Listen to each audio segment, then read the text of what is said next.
Afternoon, Dean. Afternoon. How are you? I'm very well. Yourself? Yeah, very good, thank you. Good. Looking forward to it. It's been a good 8 or 9 days now since the scenes at Albion. Just describe your emotions ahead of what is a crucial day for the club on Bank Holiday Monday. Quite calm, to be honest. Cool, calm, collected. We're looking forward to it.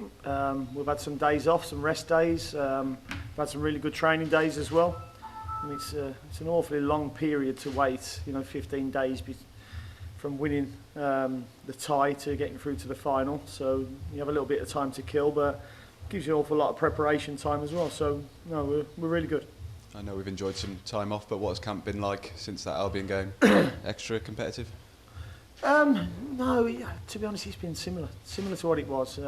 As I say, after the West Bromwich Albion game, the lads had 3 days off, and then we came in Saturday, Sunday, then day off, and then we've been in since. So they've had a little bit of recovery to go along with the training to tick over, and the players, the staff all got the West Bromwich Albion game out of the system during those 3 days off.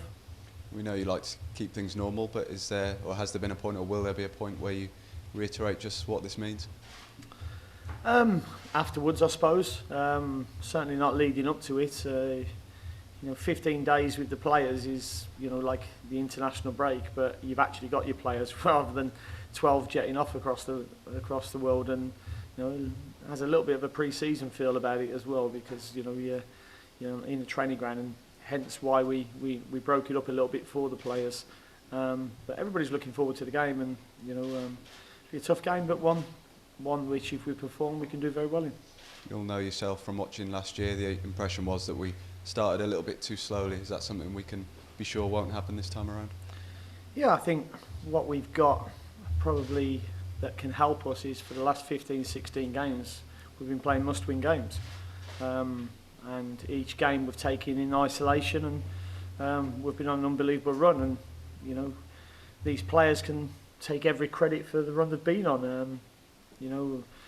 Proud history of Aston Villa, and they're the first players to ever have won 10 games on the bounce in any football at this football club. So they're always going to be history makers. They've got that on the side already. They're full of form. They've just played West Bromwich Albion, who finished above us, dominated both games, and I thought the right team went through. Some great storylines in this team, but how good is Jed Steers if fate had taken a different turn? Could have been playing on Sunday at Wembley instead.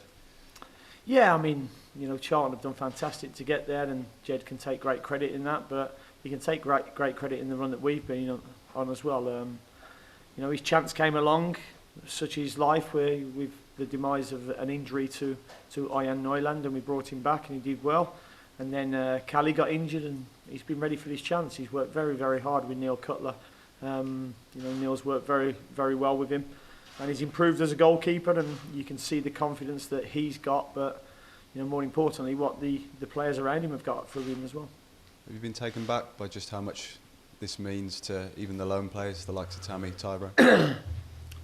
I think the opportunity to get promoted is the big thing that you can see from all of them, not just the lone players, but the ones who are here as well. Considering where we were in February to where we are now, it's a great opportunity, and one that we're all ready to take. You said recently, when people have said we've got our club back, the Villa's never gone away, but do the scenes last Tuesday night with the CEO, the sporting director, all together celebrating in front of those fans reiterate that there's a newfound togetherness here? I think the fact that probably the last 10 home games we've had probably 6 or 7 sellouts just shows that we've caught the imagination of the supporters, and they're enjoying what they're seeing. They're feeling entertained, but they actually feel a connection with the players, which is really important. Obviously, it helps. Jack's come back. He's a local lad. We've made him captain, and there's certainly a connection there. I'm from the area as well, which helps. But I think the performance levels and how the players have been playing for their shirts is probably what's helped that connection. Onto the game. Did we see Darby's threats in full flow against Leeds last week? Yeah, I mean, they were very good against Leeds. I think a lot of people expected Leeds to go and win the game, especially going 1 goal up in that game. But Darby put on a really good second half performance. I think that goal just before half time gave probably the half time team talk for Frank a little bit of a different edge, and second half they set about Leeds and got the win. So I always said whoever gets there, I thought the four in the playoffs were really good clubs, so really good teams. So it was always going to be a tough one, whether it was Leeds or Derby County. So we know we've got to be our best. And tactically, how do you see it panning out on the day? 11 players against 11 players, and it's who performs better on the day. Tactics will play a small part in it, but it's who can go and perform on that day, on that big stage. We've got players who I believe can go and handle that. And we've got a great blend of a great mix of young and experienced players. Most of them have probably played at Wembley already.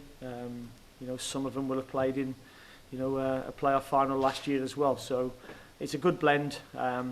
But the big thing, and I keep saying it, is momentum. We feel that we've got an awful lot of momentum going into the game. The run that we was on to the end of the season, the domination that we had in the two playoff games, we can take that certainly into our game on Monday.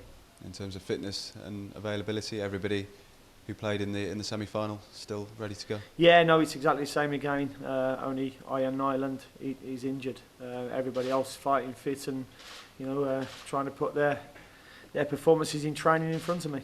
And they're some of the hardest decisions you're ever going to have to make as a manager? Yeah, but as I've said before, I enjoy making them decisions. I want as many options as I can for me to pick the best team that I believe is going to win. Been pretty consistent with team selection generally over the last couple of months. Is it fair to say that holding position in one of the wings provide the biggest headache? Yeah, I mean, there's an awful lot of positions that can provide a headache just with the players that we've got available to us. There's some selections that are harder than others, but I've always said you have to play your way into the team by training hard, and play your way out of the team if you're not playing well.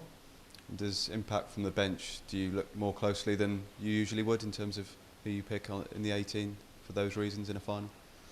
I think you saw in the semi-final with Mile Jedinak coming on in the 122nd minute that you've got to have an awful lot of things up your sleeve for substitutions and impacts, and we'll certainly look at the bench in that way and how it can affect the game and who to put on there.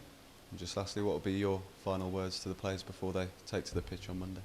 Be a good teammate. Cheers, Dean. Thank you. Cheers. Good luck. Thank you.